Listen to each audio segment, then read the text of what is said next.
दोस्तों, भगवान श्री कृष्ण वास्तुशास्त्र का विशिष्ट ज्ञान रखते थे। उन्होंने समय समय पर धर्मराज युधिष्ठिर को वास्तुशास्त्र का ज्ञान दिया। यह ज्ञान समस्त मानव जाति के लिए अत्यंत महत्वपूर्ण और कल्याणकारी है। श्री कृष्ण ने दो ऐसे पेड़ पौधों के बारे में बताया है जिनका भवन की सीमा में होना दुख एवं दरिद्रता लेकर आता है। ये वृक्ष घर के सामने होने से उस घर में निवास करने वाले लोगों की कभी उन्नति नहीं होती है। उन्हें हमेशा पराजय और निराशा का ही सामना करना पड़ता है। दोस्तों, वास्तुशास्त्र के अनुसार वृक्ष तथा पौधे हमारे भवन की सुंदरता को बढ़ाते अवश्य है, साथ ही ये वातावरण को शुद्ध रखते हैं। वृक्षों से सकारात्मक ऊर्जा का संचार होता है, जो हमारे जीवन के लिए अत्यंत आवश्यक होती है। वृक्ष नकारात्मकता को कम करके वातावरण को अधिक सकारात्मक बनाने का कार्य करते हैं। घर के सामने शुभ पेड़ पौधे लगाने से घर में बरकत आती है। साथ ही ये पेड़ पौधे कई प्रकार के वास्तु दोषों को नष्ट करते हैं। घर के आंगन में खड़े वृक्ष देवताओं के समान हमारे घर की रक्षा करते हैं। इसीलिए हमारे पुराणों और शास्त्रों में भवन की सीमा में कुछ शुभ वृक्षों का रोपण करने की सलाह दी गई है। आज हम जानेंगे हमारे घर की सीमा में कौन से वृक्ष तथा पौधे होने चाहिए और कौन से वृक्ष नहीं होने चाहिए। जैसे कुछ वृक्षों को शास्त्रों में शुभ बताया गया है, उसी प्रकार से वास्तुशास्त्र में अशुभ वृक्षों तथा पौधों का वर्णन मिलता है। इन वृक्षों का घर की सीमा में होना अशुभ और अमंगलकारी होता है। ये वृक्ष घर के सामने होने से दुख तथा दरिद्रता का ही सामना करना पड़ता है। इन वृक्षों के सानिध्य में रहने पर धन का नाश होता है, शत्रुओं में वृद्धि होती है, मनुष्य अपना मान सम्मान तक खो देता है। इसीलिए यदि आपने भी जाने अनजाने में अपने घर के आंगन में अथवा घर के अंदर ऐसे वृक्ष तथा पौधे लगाए हैं, तो बिना देरी किए उन्हें तुरंत हटा देना चाहिए।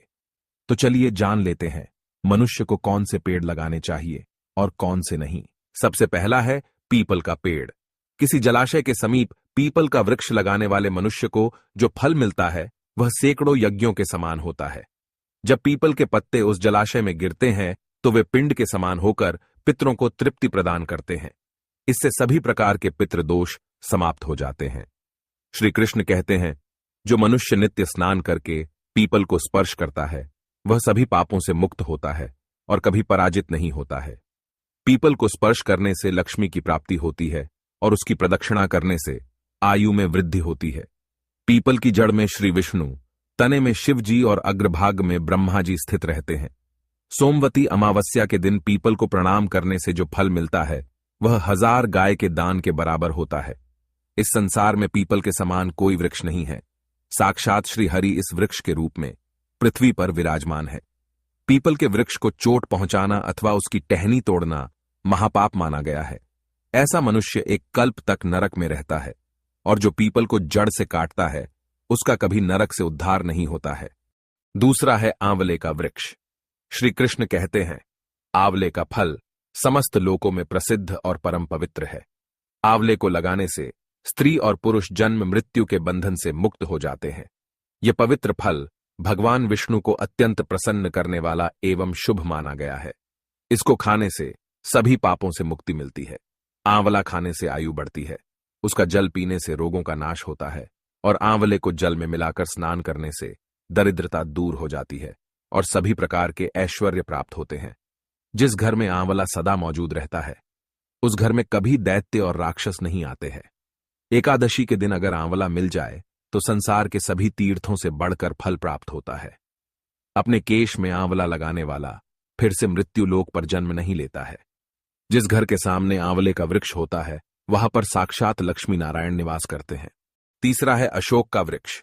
दोस्तों, पद्म पुराण के अनुसार अशोक के वृक्ष में अप्सराओं का निवास होता है। यह वृक्ष शोक का नाश करने वाला तथा निराश को समाप्त करने वाला होता है। इस वृक्ष को घर के पास लगाने से घर में सुख शांति बनी रहती है।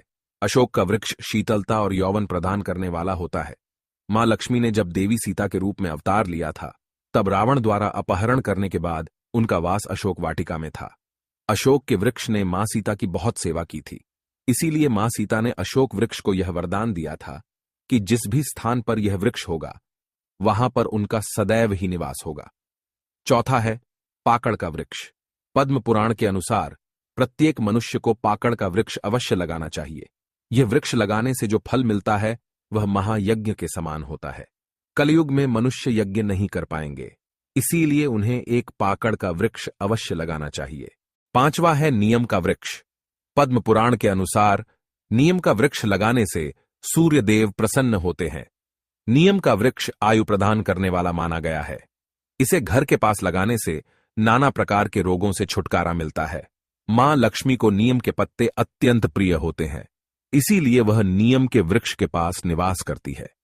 घर के सामने नीम के वृक्ष का रोपण करने से धन संपत्ति की प्राप्ति होती है।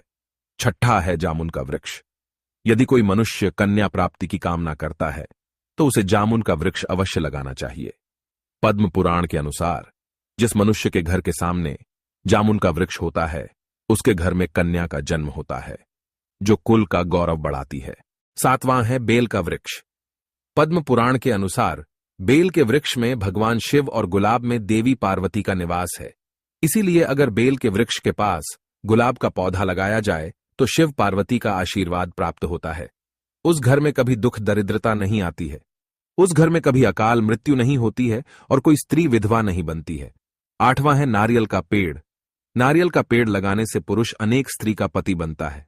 नारियल किसी भी धार्मिक अनुष्ठान का आवश्यक अंग होता है। यह अत्यंत शुभ माना जाता है।